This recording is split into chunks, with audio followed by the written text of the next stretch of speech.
Hello നമസ്കാരം. നമ്മുടെ വീഡിയോയിലേക്ക് എല്ലാവർക്കും സ്വാഗതം. വീഡിയോ ഇഷ്ടപ്പെടുകയാണെങ്കിൽ സബ്സ്ക്രൈബ് ചെയ്യാനും ലൈക്ക് ചെയ്യാനും മറക്കല്ലേ.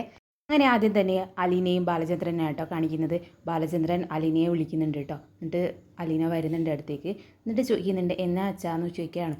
അന്നേരം ബാലേന്ദ്രൻ പറയുന്നുണ്ട്, നീയല്ലേ നേരത്തെ പറഞ്ഞത് നമുക്ക് പുറത്ത് പോയി എന്തൊക്കെ സാധനങ്ങൾ ഓർഫനേജിലേക്ക് വാങ്ങണമെന്ന് പറയാണ്. അന്നേരം അലീന പറയുന്നുണ്ട്, ആ പറഞ്ഞായിരുന്നു, അന്നേരം അച്ഛനല്ലേ പറഞ്ഞത് നാളെ പോവാമെന്ന്. അന്നേരം ബാലേന്ദ്രൻ പറയുന്നുണ്ട്, ഒരു കാര്യമാക്ക്, നമുക്ക് അത് നാളേക്ക് മാറ്റണ്ട, ഇന്ന് തന്നെ പോവാമെന്ന് പറയാണ്. അന്നേരം അലീന പറയുന്നുണ്ട്, അപ്പോഴല്ലേ അച്ഛൻ പറഞ്ഞത് അച്ഛൻ എന്തോ തിരക്കുണ്ടെന്ന്. ആ മീറ്റിംഗല്ലേ ഇന്നുണ്ടായിരുന്നത്, ഇന്ന് വന്നില്ലേ, അയാളെ കാണാനായിരുന്നു അച്ഛൻ പറഞ്ഞതെന്ന് പറയാണ്. ഇനിയിപ്പോൾ നാളെയാണെങ്കിൽ നാളെ അർജൻറ്റ് മീറ്റിംഗ് എങ്ങാനും വന്നെങ്കിലോ, ഇന്ന് ഞാൻ ഫ്രീ ആണ്, ഒരു കാര്യം ഞാൻ ഇന്ന് പിടിക്കുന്നില്ല, നമുക്ക് ഇന്ന് തന്നെ പോവാമെന്ന് പറയാണ്. അന്നേരം അലീന പറയാണ്, ഞാൻ ഇപ്പോൾ റെഡി ആയിട്ട് വരാം, അച്ഛന് ബുദ്ധിമുട്ടൊന്നും ഇല്ലല്ലോ എന്ന് പറയാണ്. അന്നേരം ബാലചന്ദ്രൻ പറയുന്നുണ്ട്, ഓ പിന്നേന്ന് പറഞ്ഞിട്ട് അലീന റെഡി ആവാൻ പോവാട്ടോ. അങ്ങനെ രണ്ടുപേരും വീട്ടിൽ നിന്ന് ഇറങ്ങുക കേട്ടോ. ആദ്യം തന്നെ ബാലചന്ദ്രൻ ഇറങ്ങിയിട്ട് കാറിൽ കയറിയിരിക്കുന്നുണ്ട്. പിന്നെ അലീന വാതിലൊക്കെ പൂട്ടി ഇറങ്ങുക കേട്ടോ. അങ്ങനെ അലീന കാറിൽ കയറുന്ന സമയത്ത് ബാലചന്ദ്രൻ എന്തൊക്കെയോ ആലോചിച്ചുകൊണ്ടിരിക്കുന്നുണ്ട് കേട്ടോ. അലീന സീറ്റ് ബെൽറ്റൊക്കെ ഇട്ട് ഇരുന്ന്. അന്നേരം അലീന ചോദിക്കുന്നുണ്ട്, അച്ഛനെന്താ സീറ്റ് ബെൽറ്റ് ഇടാത്തതെന്ന്. അന്നേരം പെട്ടെന്നൊന്ന് ഞെട്ടിയിട്ട് പറഞ്ഞു, ഞാനങ്ങ് മറന്നുപോയി എന്ന് പറയാണ്. ബാലേന്ദ്രൻ ചോദിക്കുന്നുണ്ട്, നമ്മൾ ഇനി ആദ്യം എങ്ങോട്ടാണ് പോകണമെന്ന് പറയാണ്. അന്നേരം അലീന പറയുന്നുണ്ട്, ഒരു ടെക്സ്റ്റൈൽസിലേക്ക് പോകണം, രോഹിക്കും ബബിതക്കും കൃഷ്ണമുക്കും ഒരു ഡ്രസ്സ് എടുക്കണം എന്ന് പറയണം. അന്നേരം ബാലചന്ദ്രൻ പറയുന്നുണ്ട്, അത് നമ്മളെ കടയിലേക്ക് പോയാൽ പോരെ എന്ന് പറയാണ്. അന്നേരം അലീന പറയുന്നുണ്ട്, അത് പോരാ, അച്ഛൻ്റെ കടയിലേക്ക് പോയാൽ എന്നോട് കാശ് മേടിക്കില്ല, ഞാൻ അവർക്ക് വാങ്ങിക്കുമ്പോൾ എൻ്റെ സ്വന്തം ഇഷ്ടപ്രകാരം എൻ്റെ കാശ് കൊണ്ട് വാങ്ങിക്കണം എന്ന് പറയാണ്. അന്നേരം ബാലചന്ദ്രൻ പറയുന്നുണ്ട്, അതിനെന്താ, അത് നമ്മളെ കടയിലേക്ക് പോയാൽ പോരെ, നീ കുറച്ച് കാശ് എനിക്ക് തന്നേക്കേടി, എനിക്കും കുറച്ച് ലാഭം ഉണ്ടാവട്ടെടി എന്ന് പറയാണ്. അന്നേരം അലീന പറയുന്നുണ്ട്, അതിലെനിക്ക് വിശ്വാസമില്ല, ഞാൻ തുണിയെടുത്തതിന് ശേഷം അച്ഛൻ കാശ് വാങ്ങിക്കില്ല എന്ന് പറയാണ്. എന്നിട്ട് ബാലചന്ദ്രൻ ചോദിക്കുന്നുണ്ട്, പിന്നെ എങ്ങോട്ടാണ് നമ്മൾ പോകേണ്ടതെന്ന് പറയാണ്.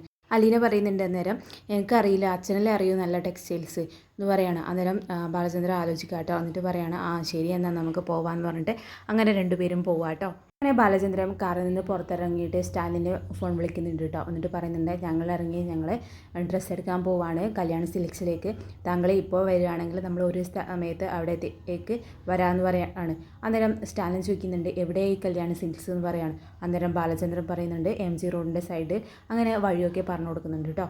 അന്നേരം സ്റ്റാലിൻ പറയുന്നുണ്ട്, ഞാൻ എത്തിക്കോളാം എന്ന് പറഞ്ഞിട്ട് കടയിൽ നിന്ന് വെള്ളം വാങ്ങിയിട്ട് ബാലചന്ദ്രൻ പോവാട്ടോ.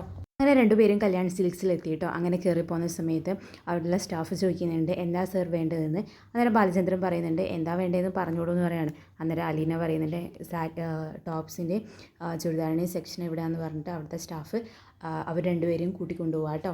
അങ്ങനെ ചുരിദാറിൻ്റെ സെക്ഷനൊക്കെ എത്തിയിട്ടാകുമ്പോൾ ബാലചന്ദ്രൻ പറയുന്നുണ്ട്, പോയി നോക്കിക്കോ, എന്താ വേണ്ടതെന്ന് വെച്ചാൽ എടുത്തോളൂ എന്ന് പറഞ്ഞിട്ട് അലീനയെ അവിടെ ആക്കിയിട്ട് ബാലചന്ദ്രൻ നടന്ന് പോവുക കേട്ടോ. ആ സമയത്ത് ബാലചന്ദ്രൻ സ്റ്റാലിനെ വിളിക്കുന്നുണ്ട്, ഞങ്ങളിവിടെ എത്തി 3rd ഫ്ലോറിലുണ്ട് എന്ന് പറയാണ്. നിങ്ങൾ എവിടെയാണ് ചോദിക്കുകയാണ്. അന്നേരം സ്റ്റാലിൻ പറയുന്നുണ്ട്, ഞാൻ ഇവിടെ താഴെയുണ്ട്, കാറിലുണ്ട് എന്ന് പറയാണ്. എന്നിട്ട് ബാലചന്ദ്രൻ പറയുന്നുണ്ട്, നിങ്ങൾ വീട്ടിൽ വന്നുകൊണ്ട് അവൾക്ക് മനസ്സിലാവാൻ സാധ്യതയുണ്ട്, ശ്രദ്ധിക്കണം എന്നൊക്കെ പറയാണ്. അന്നേരം സ്റ്റാലിൻ പറയുന്നുണ്ട്, ഞാനൊരു സൺഗ്ലാസ് വെക്കാം, അത് പോരെ എന്ന് പറയാണ്. അന്നേരം ബാലചന്ദ്രൻ പറയുന്നുണ്ട്, തിരിച്ചറിഞ്ഞാൽ താങ്കൾ പറയണം, എന്താ ഇവിടെ, നിങ്ങളെന്താ ഇവിടെ എന്നൊക്കെ ചോദിക്കണം എന്ന് പറയാണ്. അന്നേരം സ്റ്റാലിൻ ചോദിക്കുന്നുണ്ട്, അവൾക്ക് പെട്ടെന്ന് മനസ്സിലാവുമോ ചോദിക്കുകയാണ്. അന്നേരം ബാലചന്ദ്രൻ പറയുന്നുണ്ട്, അപ്പോഴത്തെ സിറ്റുവേഷൻ എന്താണോ അതനുസരിച്ച് പെരുമാറിയാൽ മതി എന്ന് പറഞ്ഞിട്ട് ഫോൺ വെക്കുക കേട്ടോ. അങ്ങനെ സ്റ്റാലിൻ 3rd ഫ്ലോറിലേക്ക് കയറി വരുമ്പോൾ തന്നെ സോഫയിൽ ബാലചന്ദ്രൻ ഇരിക്കുന്നത് കാണുന്നുണ്ട് കേട്ടോ. പക്ഷേ മൈൻഡ് ചെയ്യാണ്ട് രണ്ടുപേരും അവിടെ ഉണ്ട്. സ്റ്റാലിൻ ചുരിദാർ സെക്ഷനിലേക്ക് പോവുക കേട്ടോ. ആ സമയത്ത് ബാലചന്ദ്രൻ ഫോൺ വിളിക്കുന്നുണ്ട് കേട്ടോ സ്റ്റാലിനെ. എന്നിട്ട് പറയുന്നുണ്ട്, ഞാൻ കണ്ടു സ്റ്റാലിനെ എന്ന് പറയാണ്. അന്നേരം സ്റ്റാലിൻ പറയുന്നത്, ഞാനും കണ്ടു, അലീന എവിടെയെന്ന് ചോദിക്കുകയാണ്. അന്നേരം ബാലചന്ദ്രൻ പറയുന്നുണ്ട്, അലീന അവിടെ ചുരിദാർ ടോപ്പ് സെക്ഷനിലുണ്ട്, അവിടെ സ്റ്റാഫിനോട് ചോദിച്ചാൽ തന്നെ അവളെ കാണാൻ വേണ്ടി പറ്റുമെന്ന് പറയാണ്. അന്നേരം സ്റ്റാലിൻ പറയുന്നുണ്ട്, എന്നെ തിരിച്ചറിയുമോ എന്ന് ചോദിക്കുകയാണ്. അന്നേരം ബാലചന്ദ്രൻ പറയുന്നുണ്ട്, തിരിച്ചറിഞ്ഞാലും പ്രശ്നമില്ല, സിറ്റുവേഷൻ അനുസരിച്ച് പെരുമാറിയാൽ മതി എന്ന് പറഞ്ഞിട്ട് ഫോൺ വെക്കുക കേട്ടോ. അങ്ങനെ സ്റ്റാലിൻ അലീനയെ അന്വേഷിച്ച് നടക്കുക കേട്ടോ. അങ്ങനെ നടന്നുകൊണ്ടിരിക്കുന്ന സമയത്ത് പെട്ടെന്ന് അലീനയെ കാണുന്നുണ്ട്. അങ്ങനെ അലീന ഡ്രസ്സൊക്കെ നോക്കിക്കൊണ്ടിരിക്കുക കേട്ടോ. സമയത്തൊക്കെ സ്റ്റാലിൻ അലീനയെ വീക്ഷിച്ചുകൊണ്ടിരിക്കുന്നത്. പെട്ടെന്ന് ഒരു സ്റ്റാഫ് വന്നിട്ട് സ്റ്റാലിനോട് ചോദിക്കുന്നുണ്ട്, ഏതാ സൈസ് പറഞ്ഞില്ലല്ലോ സർ എന്ന് പറയാണ്. അന്നേരം സ്റ്റാലിൻ പറയുന്നുണ്ട്, ഏതൊക്കെ സൈസ് ഉണ്ട് ഇവിടെ, ഞങ്ങൾക്ക് സൈസിനെ പറ്റിയിട്ട് അങ്ങനെ അറിവൊന്നുമില്ല എന്ന് പറയാണ്. അന്നേരം സ്റ്റാഫ് ചോദിക്കുന്നുണ്ട്, സാറിന് ആർക്ക് വേണ്ടിയിട്ടാണോ, ഭാര്യയ്ക്ക് വേണ്ടിയിട്ടാണോ മകൾക്ക് വേണ്ടിയിട്ടാണോ ചോദിക്കേണ്ടത്. അന്നേരം സ്റ്റാലിൻ പറയുന്നുണ്ട് മകൾക്ക് വേണ്ടിയാണ് എന്ന് പറയാണ്. എന്നിട്ട് സ്റ്റാഫ് ചോദിക്കുന്നുണ്ട് മകൾ എങ്ങനെയാണ്, മെലിഞ്ഞിട്ടാണോ തടിച്ചിട്ടാണോ എന്നൊക്കെ ചോദിക്കുന്നുണ്ട്. പിന്നെ എക്സൽ ഉണ്ട്, ഡബിൾ എക്സൽ ഉണ്ട്, മിഡിലുണ്ട്, മീഡിയം ഉണ്ട്, ത്രിബിൾ എക്സൽ ഉണ്ട്, ഇതൊക്കെയാണ് കേട്ടോ പറയുന്നത്. അന്നേരം സ്റ്റാലിൻ പറയുന്നുണ്ട് മീഡിയം മതി എന്നൊക്കെ പറയുന്നുണ്ട് കേട്ടോ. അങ്ങനെ പിന്നെയും സ്റ്റാലിൻ അലീനയുടെ പിറകെ നടക്കുന്നുണ്ട് കേട്ടോ. അലീനയെ നോക്കിക്കൊണ്ടിരിക്കുന്നുണ്ട്. അലീന അവിടെ ഡ്രസ്സ് നോക്കിക്കൊണ്ടിരിക്കുക കേട്ടോ. അലീന അങ്ങനെ കാണാനായപ്പോൾ സ്റ്റാലിൻ ഒരു ഡ്രസ്സ് എടുത്തിട്ട് മുഖം മറക്കുന്നുണ്ട് കേട്ടോ. എന്നിട്ട് അതുകൂടെ അലീനയെ നോക്കുന്നുണ്ട്. അങ്ങനെ ഡ്രസ്സൊക്കെ എടുത്തിട്ട് അലീന ബില്ലടിക്കാൻ പോകുന്ന സമയത്ത് സ്റ്റാലിൻ ഫോൺ എടുത്തിട്ട് അലീനയുടെ ഫോട്ടോസും വീഡിയോസും ഒക്കെ എടുക്കുന്നുണ്ട് കേട്ടോ.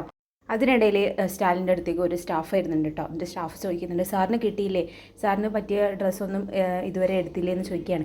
അന്നേരം സ്റ്റാലിൻ പറയുന്നുണ്ട് ഇത് മതിയോ, ഇത് ഏതാ സൈസ് എന്നൊക്കെ ചോദിക്കുന്നുണ്ട്. അന്നേരം സ്റ്റാഫ് പറയുന്നുണ്ട് ഇത് സ്മോളാണ്, താങ്കൾക്ക് മീഡിയം അല്ലേ വേണ്ടതെന്ന് പറഞ്ഞിട്ട് ആ ഡ്രസ്സ് അവിടെ തന്നെ വെക്കുക കേട്ടോ. അങ്ങനെ ഡ്രസ്സൊക്കെ എടുത്തിട്ട് അലീന ബാലചന്ദ്രൻ്റെ അടുത്തേക്ക് പോയിരിക്കുക കേട്ടോ. ബാലചന്ദ്രൻ അവിടെ വെയിറ്റിംഗ് റൂമിൽ അവിടെ ഇരിക്കുക കേട്ടോ. ഇരുന്നിട്ട് ബാലചന്ദ്രൻ ചോദിക്കുന്നുണ്ട് എടുത്ത് കഴിഞ്ഞോ ചോദിക്കുകയാണ്. അന്നേരം അലീന പറയുന്നുണ്ട് കഴിഞ്ഞു, ബില്ലടിക്കാൻ കൊടുത്തിട്ടുണ്ട് എന്ന് പറയാണ്. ബാലചന്ദ്രൻ ചോദിക്കുന്നുണ്ട് എല്ലാം കൂടി എത്രയായി. അന്നേരം അലീന പറയുന്നത് അതൊന്നും അച്ഛൻ അറിയണ്ട. ബാലചന്ദ്രൻ ചോദിക്കുന്നുണ്ട് അവസാനം കുളത്തൂർ പുഴയ്ക്ക് പോകാനുള്ള വണ്ടിക്കൂലിയെങ്കിലും ഉണ്ടാവുമോ എന്ന് ചോദിക്കുകയാണ്. അന്നേരം അലീന പറയുന്നുണ്ട് അത് അച്ഛൻ തരണം. ബാലചന്ദ്രൻ പറയുന്നുണ്ട് ബാങ്കിൽ വല്ലതും ഉണ്ടോ, അതോ ഞാൻ തന്നതൊക്കെ വല്ല ഓർഫണേജിലും കൊണ്ടുപോയി കൊടുത്തു എന്ന് ചോദിക്കുകയാണ്. അന്നേരം അലീന പറയുന്നുണ്ട് മിനിമം ബാലൻസ് ഉണ്ട് അച്ഛാന്ന് പറയാണ്. എന്നിട്ട് ബാലേന്ദ്രൻ പറയുന്നുണ്ട് നിന്നെ എന്നതാടി വേണ്ടതെന്ന് പറയാണ്. എന്നിട്ട് അലീന ചിരിച്ചുകൊണ്ടിരിക്കുക കേട്ടോ. എന്നിട്ട് അലീന പറയുന്നുണ്ട് ഞാനൊന്ന് നോക്കിയിട്ട് വരാമെന്ന് പറഞ്ഞിട്ട് അവിടുന്ന് എഴുന്നേറ്റ് പോവാട്ടോ. പോകുന്ന സമയത്ത് അവിടെ ഉള്ള വാച്ച് കടയിലും ഒക്കെ ജസ്റ്റ് ഒന്ന് ചെക്ക് ചെയ്യുന്നുണ്ട് കേട്ടോ അലീന. ആ സമയത്തൊക്കെ സ്റ്റാലിൻ അലീനയുടെ ഫോട്ടോസും വീഡിയോസും ഒക്കെ എടുക്കുന്നുണ്ട് കേട്ടോ. എടുത്തു കഴിഞ്ഞ് ബാലചന്ദ്രൻ്റെ അടുത്ത് കാണുന്നുണ്ട്. എന്നിട്ട് തമ്പനയിൽ കാണിച്ചിട്ട് പറയുന്നുണ്ട് ഓക്കെ ആയി, ഫോട്ടോസും വീഡിയോസും ഒക്കെ എടുത്തു എന്ന് പറയാണ്. അങ്ങനെ അലീന അവിടുത്തെ ഡ്രസ്സിനും ബില്ലിനും വേണ്ടിയിട്ട് വെയിറ്റ് ചെയ്യുക കേട്ടോ. അവിടത്തേക്ക് ബാലചന്ദ്രൻ വരുന്നുണ്ട്. എന്നിട്ട് ബാലചന്ദ്രൻ ചോദിക്കുന്നുണ്ട് ആയോ ശരിയായോ എന്ന് ചോദിക്കുന്നുണ്ട്. അന്നേരം അലീന പറയുന്നുണ്ട് ആയി അച്ഛാ എന്ന് പറഞ്ഞിട്ട് അവിടുത്തെ ഡ്രസ്സൊക്കെ പാക്ക് ചെയ്ത് വാങ്ങിക്കുന്നുണ്ട് കേട്ടോ. എന്നിട്ട് ബാലേന്ദ്രൻ ചോദിക്കുന്നുണ്ട് എന്തുവാടി ഇതൊക്കെ എന്ന് പറയാണ്. ഇനി എവിടെയെങ്കിലും കയറാനുണ്ടോ ചോദിക്കുകയാണ്. അന്നേരം അലീന പറയുന്നുണ്ട് പറയാം അച്ഛൻ വാ എന്ന് പറഞ്ഞിട്ട് രണ്ടാളും ഇറങ്ങിപ്പോവുക കേട്ടോ. ആ സമയത്തൊക്കെ സ്റ്റാലിൻ അവിടെ ഫോട്ടോ എടുത്തുകൊണ്ടിരിക്കുക കേട്ടോ. പോകുന്ന സമയത്ത് ബാലചന്ദ്രൻ അന്വേഷിക്കുന്നുണ്ട് കേട്ടോ, നോക്കുന്നുണ്ട് സ്റ്റാലിൻ എവിടെയാണെന്ന്. അങ്ങനെ ബാലചന്ദ്രനും അലീനയും നെടുമ്പുരിക്കൽ എത്തിയിട്ട് എല്ലാ സാധനങ്ങൾ എടുത്തിട്ട് വരുന്നുണ്ട്. എന്നിട്ട് ബാലചന്ദ്രൻ അലീനയോട് പറയുന്നുണ്ട് ഇത്രയും പൈസ നീ വേറെ കടയിൽ കൊണ്ടു കൊടുത്തല്ലോ മോളെ, നമ്മളെ കടയിൽ നിന്ന് എടുക്കായിരുന്നില്ലേ എന്ന് പറയാണ്. എന്നിട്ട് അലീന പറയുന്നുണ്ട് ഒന്ന് പോവാച്ചാ, വണ്ടി കയറിയപ്പോൾ തുടങ്ങിയതാ എന്നെ കളിയാക്കാൻ എന്ന് പറയാണ്. എന്നിട്ട് ബാലേന്ദ്രൻ പറയുന്നുണ്ട് ശരി അവർ വളരട്ടെ എന്ന് പറയാണ്. അന്നേരം അലീന പറയുന്നുണ്ട് മതി എന്നെ പറഞ്ഞത്, വാ നമുക്ക് ചായ കുടിക്കാം, ഞാൻ ചായ ഉണ്ടാക്കി തരാമെന്ന് പറയാണ്. അന്നേരം ബാലേന്ദ്രൻ പറയുന്നുണ്ട് അവർക്ക് കാശി എനിക്ക് ചായ, വാ ചായയെങ്കിൽ ചായ എന്ന് പറഞ്ഞിട്ട് രണ്ടുപേരും അകത്തേക്ക് കയറി പോവുക കേട്ടോ. പിന്നെ കാണിക്കുന്നത് സ്റ്റാലിനെ കേട്ടോ. സ്റ്റാലിൻ അവിടെ ഹോട്ടലിലെത്തിയിട്ട് അലീൻ്റെ ഫോട്ടോ എടുത്ത എല്ലാ ഫോട്ടോകളും സൂം ചെയ്ത് നോക്കുന്നുണ്ട് കേട്ടോ. പിന്നെ കാണിക്കുന്നത് ബബിതയാണ്. ബബിത റൂമിലിരുന്നിട്ട് ഫോൺ നോക്കിക്കൊണ്ടിരിക്കുന്ന കേട്ടോ. ആ സമയത്ത് അലീന കയറി വരുന്നുണ്ട്. എന്നിട്ട് അലീന ഡോറിൻ്റെ അടുക്കുന്നത് ചോദിക്കുന്നുണ്ട് ഹലോ കയറി വന്നോട്ടെ എന്ന് ചോദിക്കുകയാണ്. അന്നേരം ബബിത പറയുന്നുണ്ട് വരണ്ട, എന്തിനാ വരുന്നതെന്ന് പറയാണ്. അന്നേരം അലീന ചോദിക്കുന്നുണ്ട് വായിൽ നിന്ന് നെഗറ്റീവ് മാത്രമേ വരത്തുള്ളൂ അല്ലേ എന്ന് ചോദിക്കുകയാണ്. ബബിത പറയുന്നുണ്ട് കാര്യം പറയാമെന്ന്. അന്നേരം അലീന പറയാണ് അകത്തേക്ക് വന്നിട്ടേ കാര്യം പറയുമെന്ന് പറഞ്ഞിട്ട് അകത്തേക്ക് കയറി പോവാം കേട്ടോ. എന്നിട്ട് കയ്യിലുണ്ടായ ഗിഫ്റ്റ് ബബിതയ്ക്ക് നീട്ടുക കേട്ടോ. എന്നിട്ട് പറയുന്നുണ്ട് ഇത് വാങ്ങിക്കടി എന്ന് പറയണം. എന്നിട്ട് ബബിത പറയുന്നുണ്ട് എനിക്ക് വേണ്ടിയൊന്നും വേണ്ട, വേറൊരാൾ കഷ്ടപ്പെട്ട് ജോലി ചെയ്ത് കിട്ടുന്ന പണം കൊണ്ടൊന്നും എനിക്ക് സാധനങ്ങൾ വാങ്ങിക്കേണ്ട എന്ന് പറയാണ്. അന്നേരം അലീന പറയുന്നുണ്ട് ഞാൻ വേറൊരാളാണോ, നിൻ്റെ ചേച്ചിയല്ലേ എന്ന് പറയാണ്. ഇതിനധികം വിലയൊന്നുമില്ല എന്ന് പറയണം. അന്നേരം ബബിത പറയുന്നുണ്ട് എന്നാൽ ഒട്ടും വേണ്ട എന്ന് പറയാണ്. ഒക്കെ ആര് പറഞ്ഞിട്ടാണ് വാങ്ങിക്കൊണ്ട് വരുന്നതെന്ന് പറയണം. അന്നേരം അലീന പറയുന്നത് ഇത് എൻ്റെ കൂടപ്പിറപ്പിന് വേണ്ടിയിട്ട് വാങ്ങിയതാണ്, പിന്നെ നിങ്ങൾക്കൊന്നും ഞാൻ ഇതുവരെ ഒന്നും വാങ്ങിച്ച് തന്നിട്ടില്ലല്ലോ, നീ തമ്മിലൊരു കടം ബാക്കിയില്ലേ, നീ എനിക്ക് വാങ്ങി തന്നിട്ടില്ലേ എന്നൊക്കെ പറയാട്ടോ. അന്നേരം ബബിത പറയുന്നുണ്ട് അത് ചേച്ചിയുടെ ഡ്രസ്സൊക്കെ ഞാൻ കീറിക്കളഞ്ഞുകൊണ്ടല്ലേ വാങ്ങിച്ച് തന്നതെന്ന് പറയാണ്. പിന്നെ എന്നിട്ട് ആ കവറിൽ നിന്ന് ഒരു ഗിഫ്റ്റ് എടുക്കുക കേട്ടോ. തുറന്ന് നോക്കുമ്പോഴത്തേക്ക് വാച്ചാട്ടോ. ആ വാച്ച് ബബിതയുടെ കയ്യിലേക്ക് ഇട്ട് കൊടുക്കുകയാണ്. ആ സമയത്തൊക്കെ ബബിതയുടെ കണ്ണിൽ നിന്ന് കണ്ണുനീര് വരിക കേട്ടോ. ഇവിടെയാണ് ഇന്നത്തെ എപ്പിസോഡ് അവസാനിക്കുന്നത്.